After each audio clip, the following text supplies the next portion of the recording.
Lena. Wonderful. And thank you very much for letting me be part of this really wonderful series that I've enjoyed so much, previous lectures. So I first started looking at funerary monuments from the point of view of Latin, as that's where my training is. First, simply as a Latin teacher. I went around churches with my camera looking for pretty pictures to illustrate the genitive of the possessor, that sort of thing. But then I got really interested in the fact that some of these inscriptions were in Latin and others were not. Some were mixed. And I started wondering how and why these choices were being made. I'm kind of a secondary bilingual myself, having lived the last 30 years in the UK and brought up a bilingual family here. So I've been interested for quite a long time in how people navigate two or more languages, how and when they choose to use which when they're speaking or writing. And late medieval, early modern funerary monuments are very interesting in that respect, the way that they move between Latin and English in particular. So I started thinking about what information goes in Latin, what goes in English, what might the effect be on the viewer, who's being included here, who's being excluded. And then I started actually reading the epitaphs, seeing what they were about. And I just got fascinated by the life stories, the way that life and death is narrated here. So I'm now working on a new project, recording as many epitaphs as I possibly can, hoping for as close as possible to a full hand between 1400 and 1700 in my three local counties, that is Hampshire, Wiltshire and Dorset. I'm hoping to find some way of making them public to make them more widely available, but I also want to study them from a wider perspective, not just language use, but the way that they are narrating death, the way that they are showing cultural, social, religious aspects, and in particular when it comes to women's and children's death. And one of the first monuments that really struck me was this one. It's in St. Swithin's upon Kingsgate in Winchester, but it was moved there from the now demolished St. Maurice, also in Winchester. It is, as you can see, a two-piece brass. It's from the early 1600s. And what you see, I hope this is showing on the slide, what is on the top brass there is 4 tiny babies dressed in swaddling clothes. There are no adults around. This is a memorial to the children. And that's borne out by the text of the Latin epitaph. So it starts with a brief heading to the effect that this is the epitaph to the premature death of 4 tiny infants born and, alas, dead within 3 years. 4 infants are buried in this urn, each extinguished on the very threshold of their life. Jane, who saw twice 5 days, could be called long-lived above the rest if you count the time. Anna lived 4 days. The second Anna only 3. John whimpered and died. Thus indeed they could truly say, life is fleeting like an hour. It is born and dies swiftly. John Bond, the father, placed the monument, though MP might also, I suppose, stand for Member of Parliament, in the year of the Lord 1612. The Latin verse is in elegiac distichs, which is the most common meter for epitaphs, so there's nothing unusual there. The death of 4 babies within a short period, sadly also not unusual. For many reasons, of course, infant death was rife in the early modern period.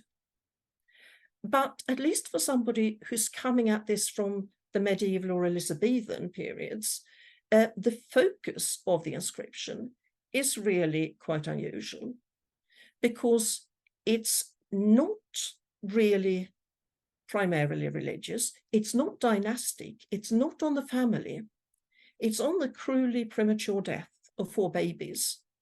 The adult, the father, is only mentioned very briefly at the end as the person who erected the memorial to them. And that is quite typical of the new type of memorial that you start seeing in the early 1600s.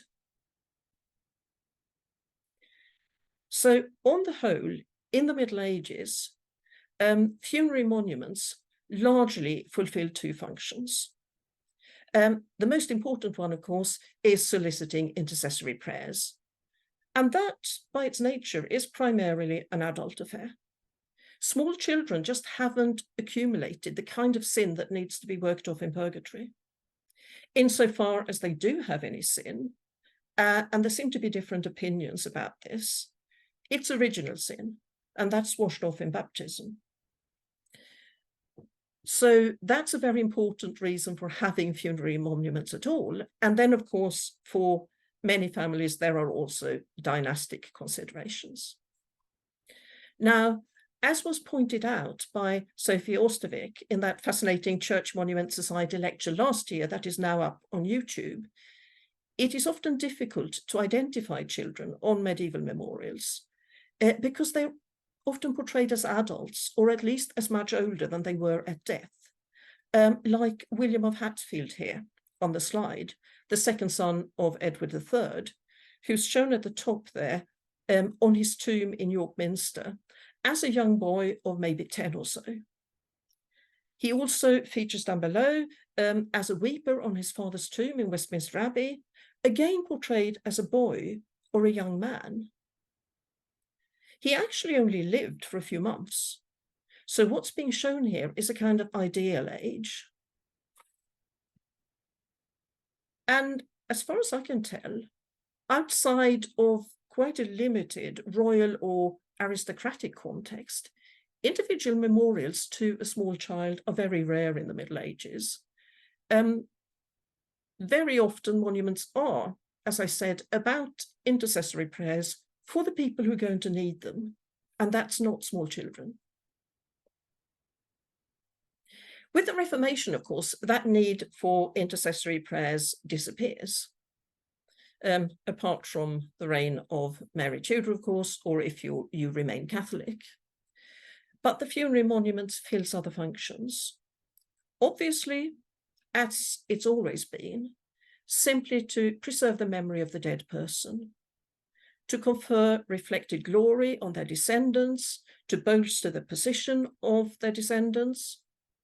There's also a religious function, but now that's not about the intercessory prayers.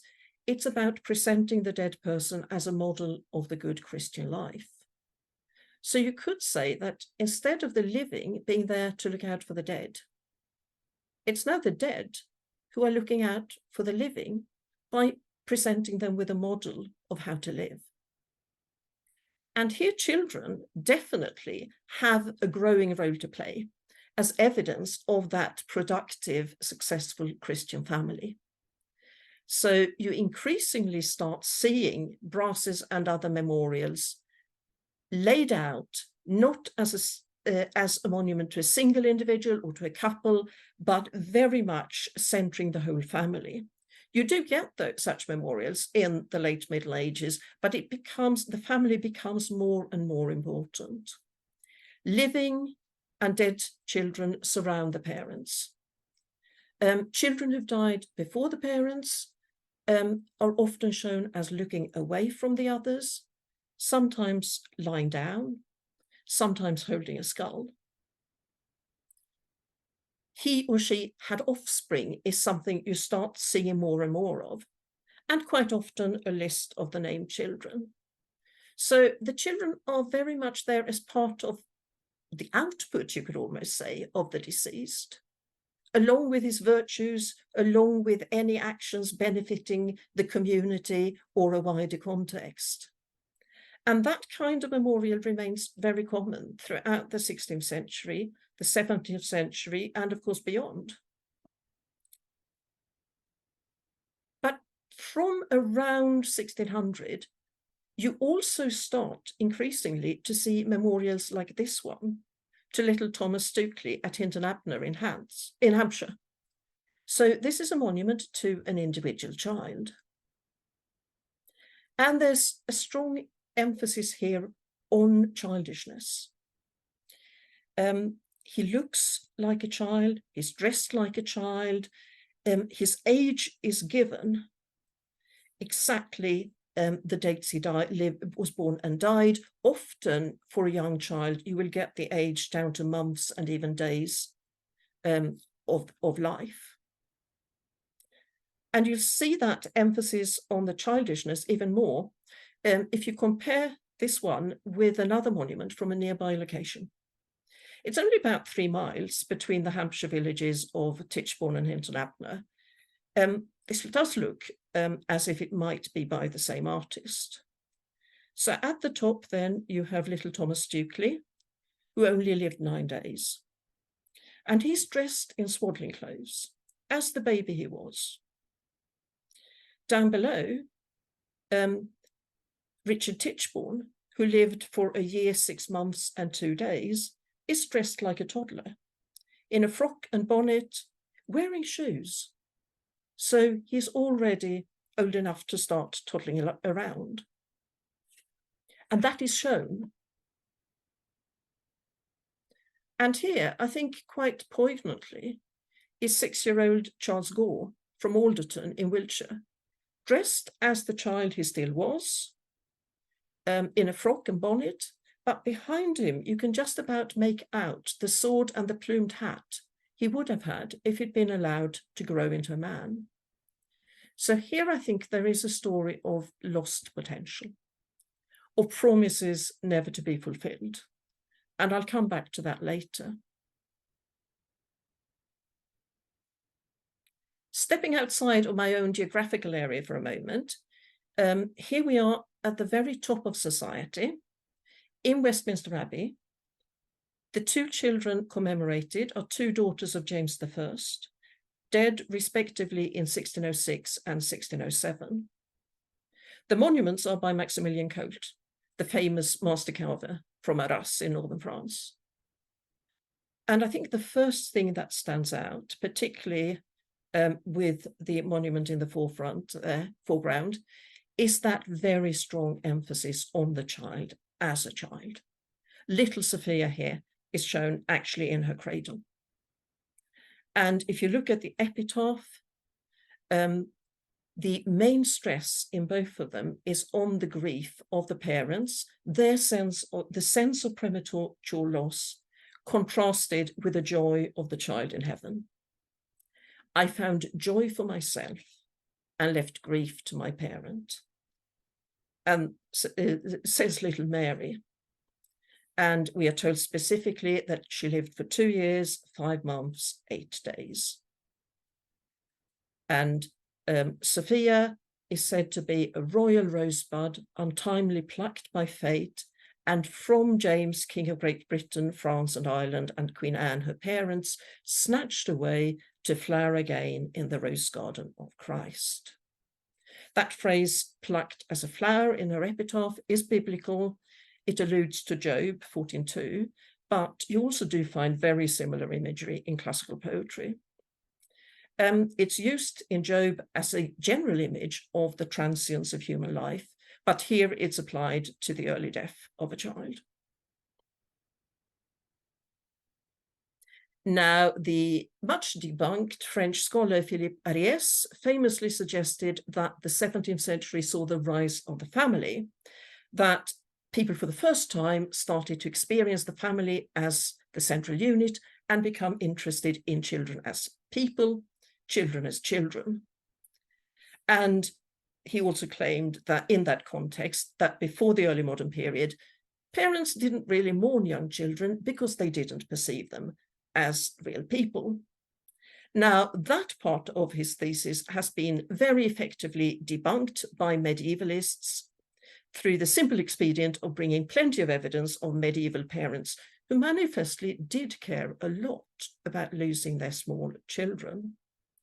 And if you want that told very movingly, I'd suggest going back to the early Church Monuments Society lecture by Osterbeck on YouTube and listening to the bit about Pearl. It turned out that it was all about the sources you studied. And then the classicists joined in and pointed out that factors that, according to Ariès, had supposedly explained a lack of concern about dying children, primarily high infant mortality, equally applied in the Greek and Roman world, but that the classical world is absolutely chock-a-block with tombstones and epitaphs to children, portrayed not as mini adults, but as children, with toys, with references to their childishness. So clearly that whole invention of childhood trope is of very limited usefulness to studying early modern monuments. I think what Ariès did that was perhaps a bit more useful was to point out just what an explosion there is in the 16th and 17th century of portraits of children outside of a funerary and religious context. Portraits of children, not just as part of family groups or as baby Jesus or John the Baptist, but as snapshots of a child as an individual at a particular age.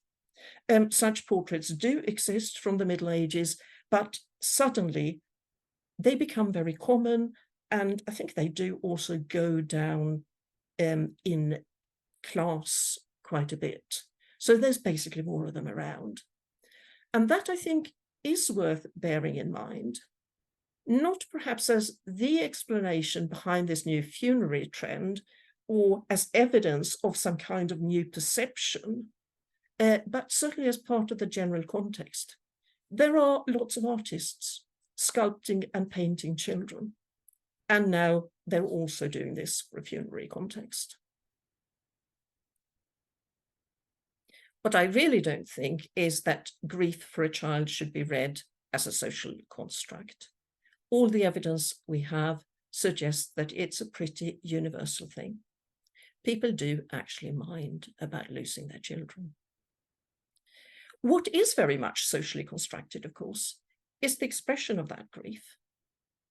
And here I think it might help a bit to distinguish between behaviors that are socially required by a certain society and what you might call, for want of a better term, behaviors that are socially facilitated. So, of course, every society has to deal with death.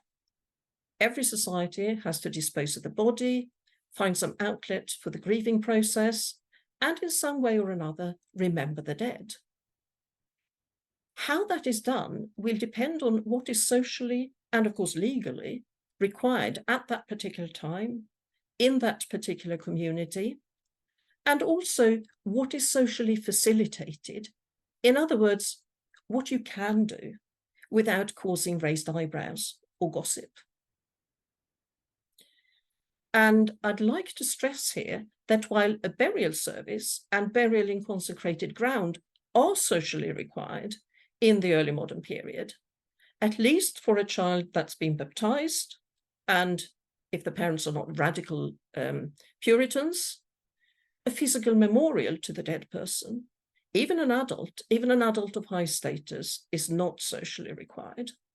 There are other ways that you can observe mourning and ensure remembrance: funeral processions, funerary meals, a portrait of the deceased displayed in your home. Plenty of people don't get memorials, and it has been observed that when memorials are erected, it's sometimes much later, for reasons to do perhaps more with the needs of the descendants. So there's absolutely no evidence to suggest that an absence of a monument in this period equals absence of feeling. Putting up a memorial to a child is never something you're expected to do. People aren't going to talk or tut-tut if you don't. It's not socially required. On the other hand, it is something that you now can do without seeming to be a bit over the top, a bit unusual. It's socially facilitated. Now, obviously, the shape of a funerary monument, the text of the epitaph, is bound to be a very stylized, very socially conditioned form of commemoration, There are things that people say in epitaphs. There are things they absolutely don't say. That, of course, doesn't necessarily make it less effective in expressing things that people do feel. But I think it's helpful, perhaps, to think of an epitaph as a choice made within a range of possibilities.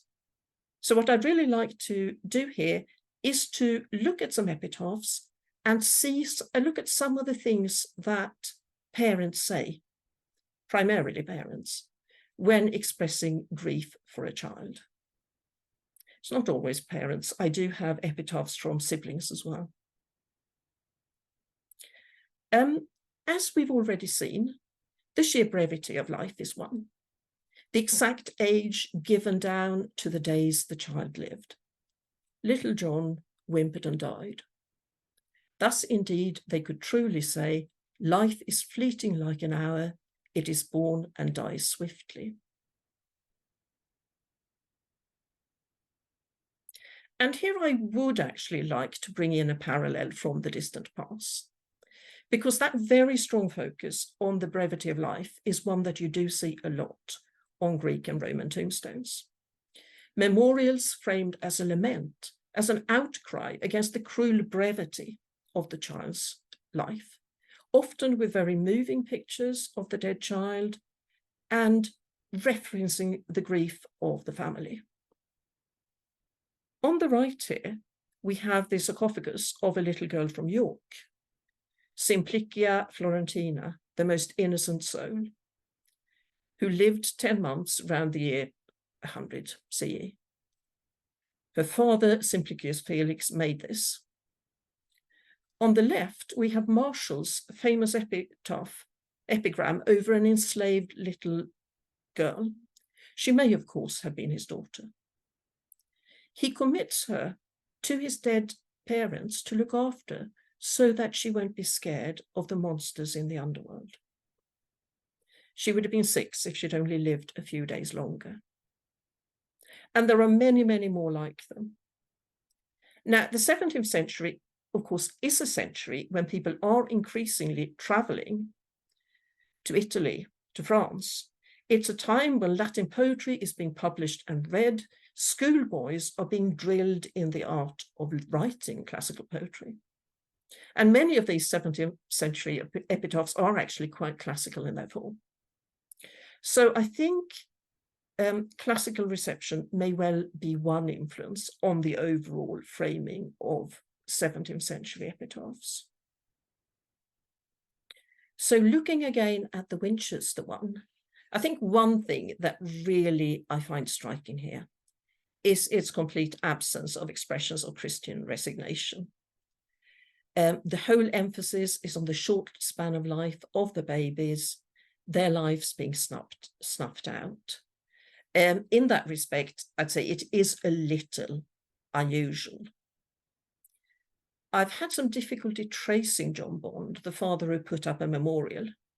There's a small possibility that he was identical with a classicist who was MP of Taunton and edited Horace and Perseus. More likely, he should be identified with a John Bond who was rector of St. Peter Cheshire in Winchester in 1596. Either way, of course, he would have been very well familiar with Latin epitaph writing. So that may well be an influence here. At the same time, I think classical influence really only goes so far when it comes to understanding funerary memorials. I think if we overstress that side of it, as classicists might be tempted to do, there's a risk of reducing it simply to a literary exercise. We do need to remember, well, first of all, of course, that these are actual babies we're talking about. They existed. It's not some kind of school composition. And they were not circulated, at least not in this form, among groups of literary friends. They were put up in a church where they would be seen. This would be seen and possibly commented on by the local community. So there is a wider social and religious dimension here.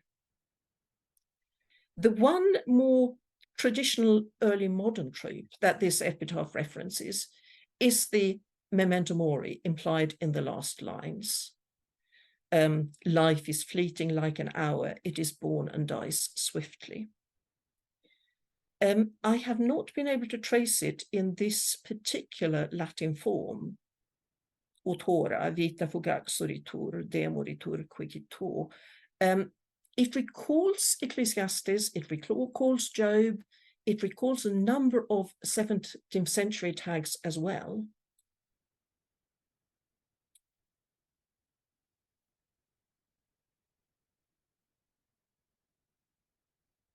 On other epitaphs, deaths is presented more positively in various ways.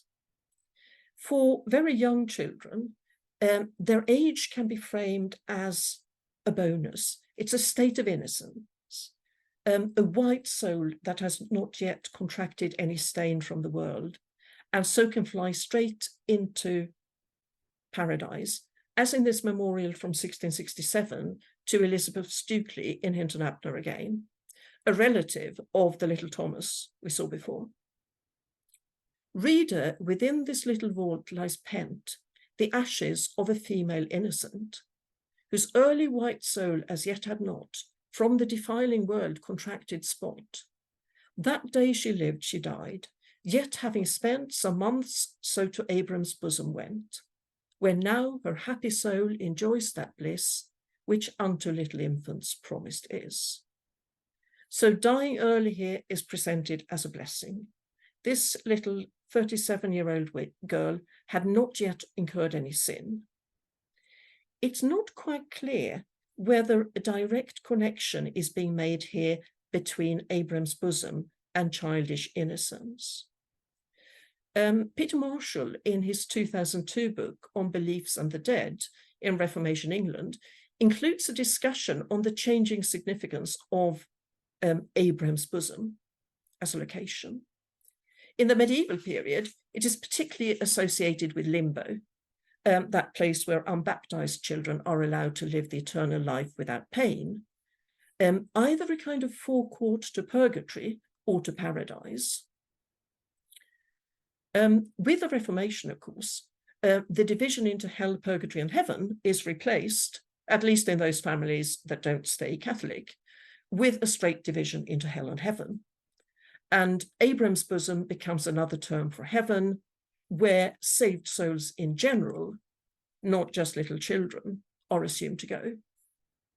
And of course, at 37 weeks, we have to assume that Elizabeth Stukely would have been baptized. But that, of course, doesn't mean that an older association with childish innocence can't have lingered.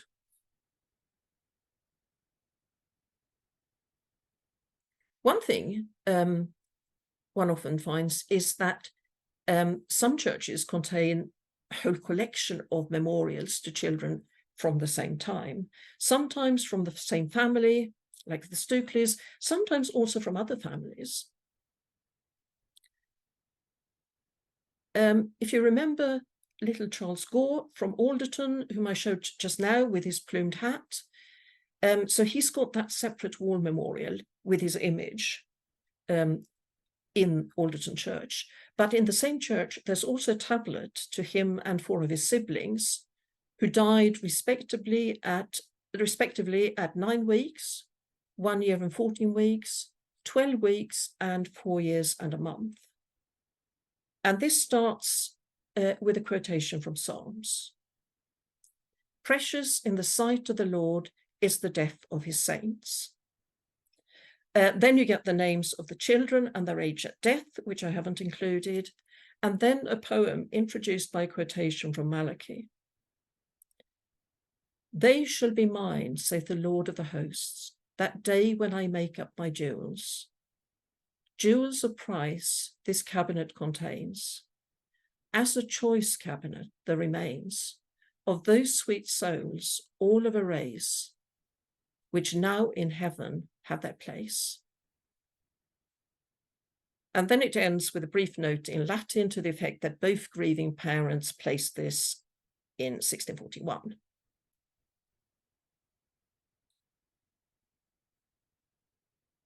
So that day when I make up my jewels, the very preciousness of the children serves to explain and give meaning to their early death. God wants them as a special ornament to his cabinet, to heaven.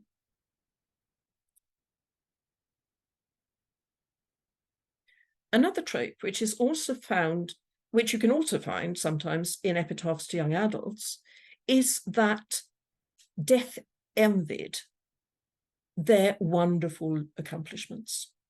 They were simply too good, death got envious.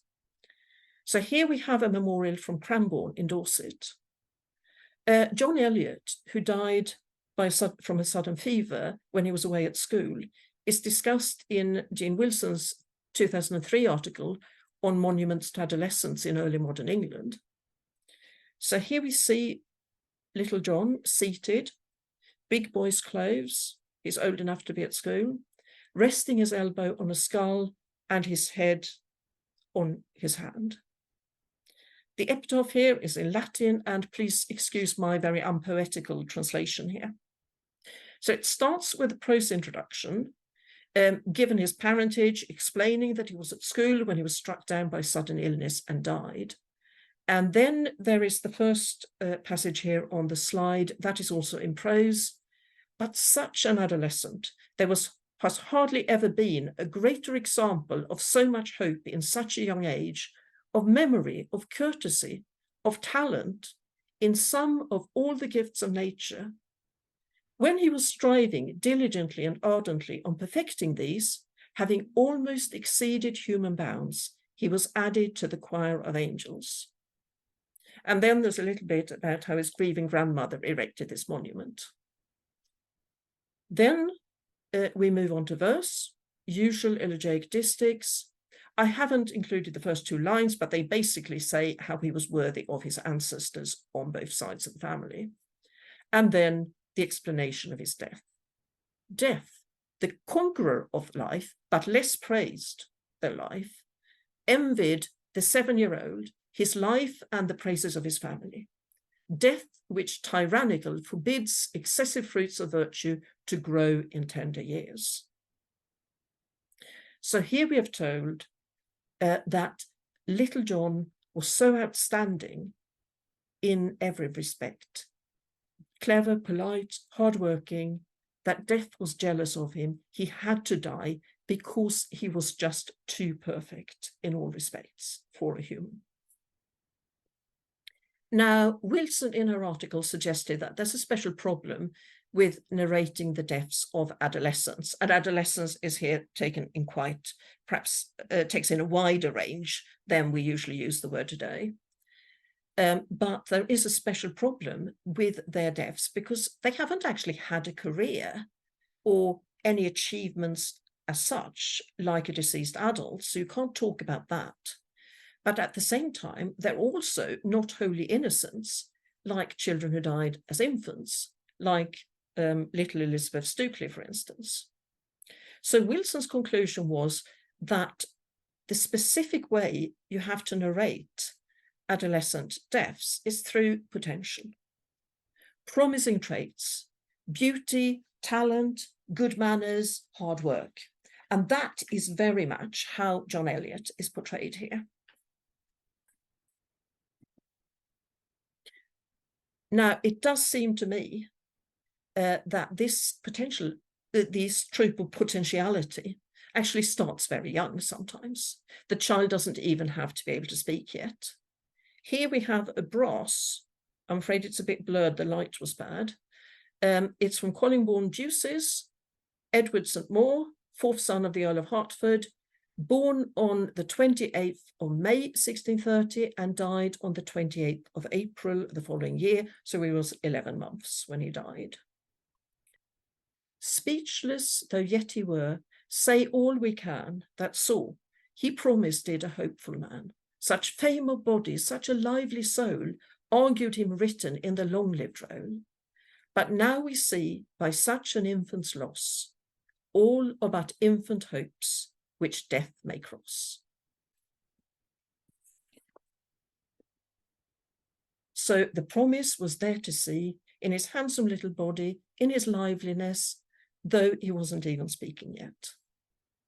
And then you got those finishing lines, we see by such an infant's loss, all are but infant hopes.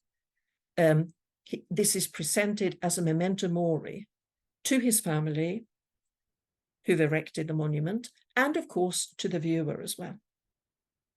If such a little one can die, how can you be sure you're going to live? And here we have Elizabeth Chivers from Lee Delamere in Wiltshire, who died in 1653. She was 33 months when she died, so 2 years and 9 months. And according to her epitaph, the miracle of her age for reason, language, and religion. Now, that sounds rather a lot for a not quite 3-year-old, though if you think about it, that is actually the age when many children start speaking in more complex sentences. They start developing the language to really start thinking about the world. And of course, everything they say, it's so new and wonderful. It seems so clever. So little Elizabeth's understanding of religion might sound like wishful thinking, but then again, children are like sponges at that age, and in an environment where children were encouraged to think and talk about religion, a clever, early developing child might well have responded. I think it was about this age that my eldest told me that when she was grown up, she wouldn't have to have me for a mummy anymore because I'd be dead by then. And that thought pleased her greatly. Now, with a different upbringing, perhaps a different personality, she might well have said something a bit more uplifting instead. And one thing I want to particularly stress is that little Elizabeth's childish utterances in 1653 would have carried far more weight than anything my own child could have said to me in the 1990s. As a child moved from the state of infant to child, they were no longer holy innocents. They had to show that they belonged in heaven, and especially so if it looked likely that they would soon be going there.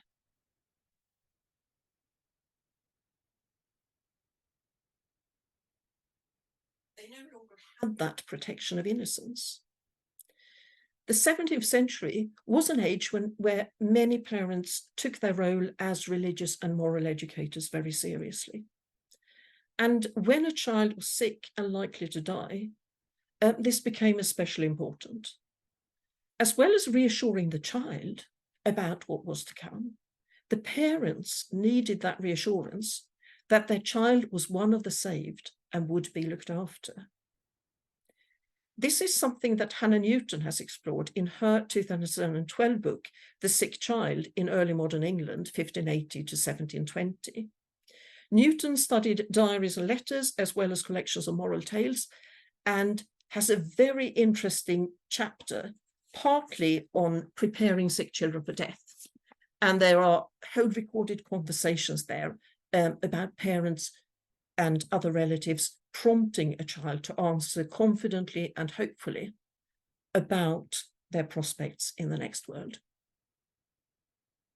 So the goal here was to encourage the child to cheerfully accept their death and speak out that reassurance, like little Charles Gore here.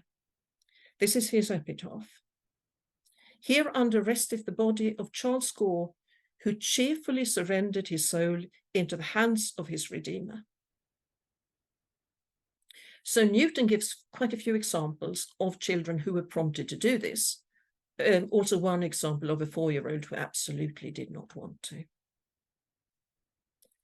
And one thing that both Wilson and Newton demonstrate is how such Christian trust in God and cheerful acceptance of death could lead to kind of reversal of parent-child status.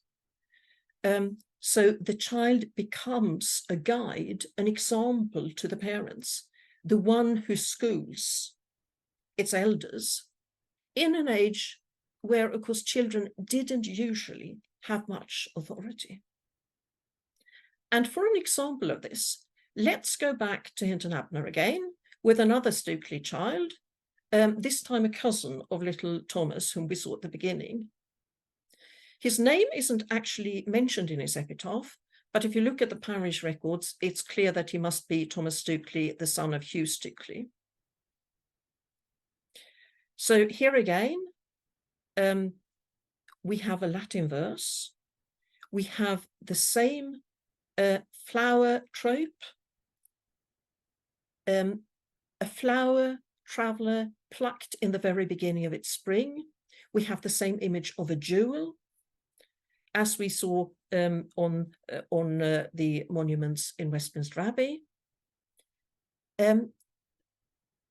But further, the child is shown as pointing to heaven, leading the way there.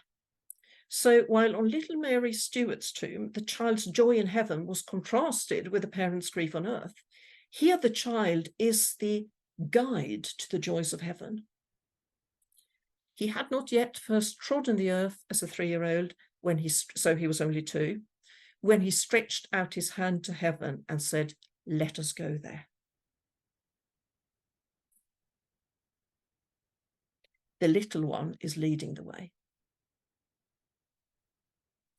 In an older child approaching death, these expectations might extend to active preparation for death of the kind that you might expect from an adult.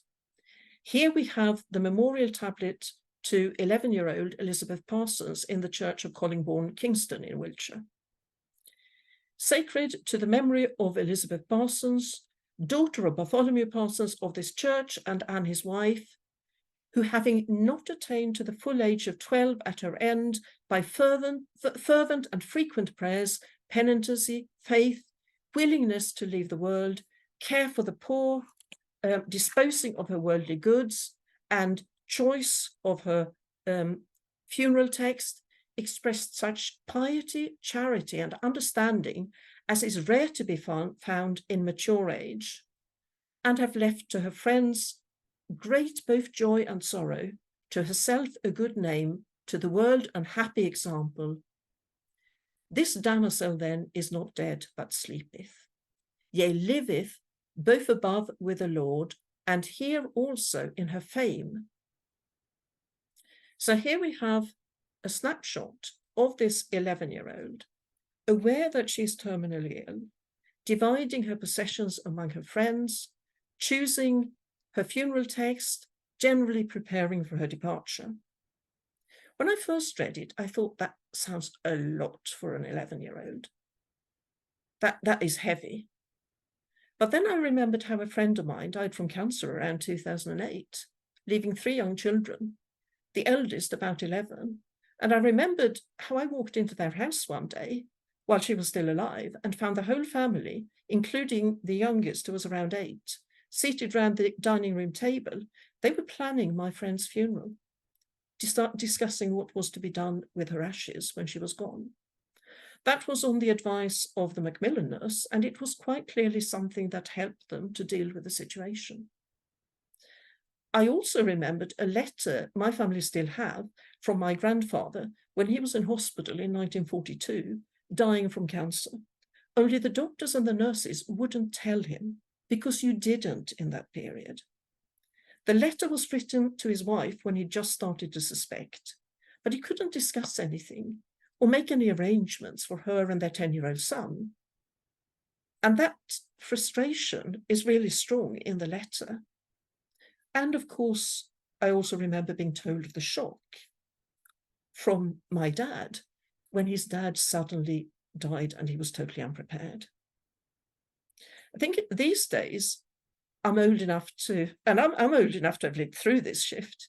We're moving back in some ways to an older way of dealing with death, though usually without the Puritan angle. So it is perhaps easier now to understand an era where death was talked about and openly planned for. What is, of course, different in this text is the importance of the young lady's actions, not only for herself and to comfort her family, but as an example to the society. She will live here through this monument and leaving a happy example to the world.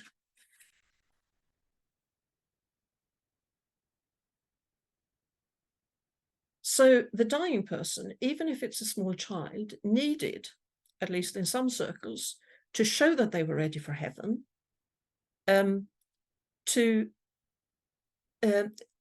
this assurance would then act as a comfort for their grieving families. But they also there was also that social dimension. The readiness of the child to meet God isn't just an example to the family and the neighbours that will be gathering around the deathbed. It's an example through the epitaph to the wider community, to posterity. In that context, I would just like to very briefly think about the language. So some of these epitaphs, as we've seen, are in English, others in Latin. On the whole, English is more common in this period, but there are plenty of Latin ones too. So what's that about? Is that simply a question of showing off, expressing your learned status? These are epitaphs that will either have been written by one of the mourners themselves or commissioned, quite often, no doubt, provided by the local clergyman. I think it is possible to see the language part not just as an expression of learned status or as showing off, perhaps also as an offering, maybe even on two levels. Firstly, perhaps as a personal offering, something that takes a bit of effort. And then there's a sense of honouring the dead person by letting it be seen more widely that somebody did make that effort. It was a beautiful funeral. That's something you still hear today.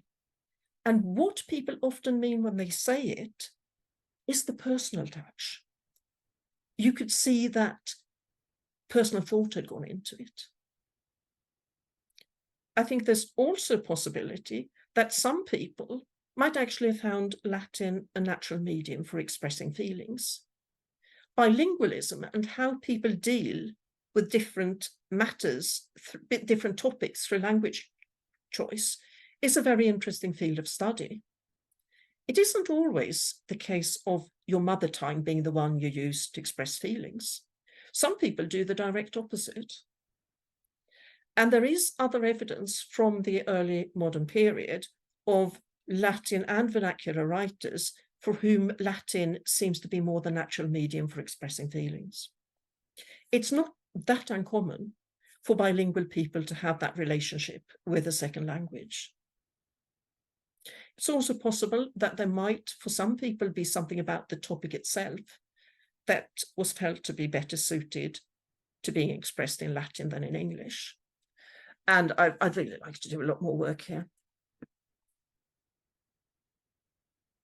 There is also, of course, the question of the audience. Through your language choice, who are you inviting? Who are you inviting in to share and react to this expression of grief? Is it the world at large, or is it your peers, people like you? One thing I'd really like to work more on is evidence of people actually viewing and reading epitaphs in this period. I'm going to end, as I started, with that epitaph of the Four Infants of John Bond in Winchester.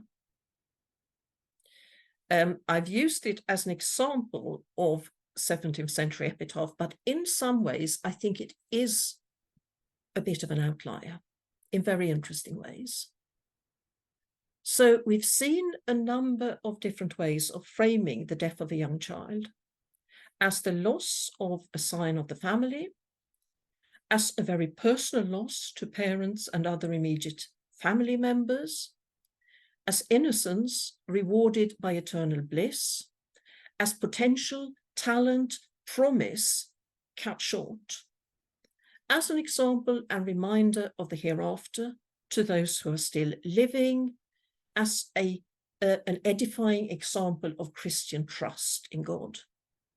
Now, this epitaph doesn't really do any of those things. The family, for a start, is barely mentioned. John Bond, the father, that is all. And I think, interestingly, there is no suggestion at all that it was a good thing for 4 babies to die when they had barely drawn breath. That one line that you'd ordinarily expect to serve as a memento mori, life is fleeting like an hour, it is born and dies swiftly, isn't actually, if you look at it closely, presented as an exhortation to the viewer. It's presented as something the babies might have thought, that they might have been justified in thinking that their life on earth had indeed been very short. So, in a way, I don't quite know how or where to fit this memorial, into the overall discourse on death in a post-Reformation context. In many ways, it would have been a lot easier to fit it into a context some 1400 years earlier in the Roman period.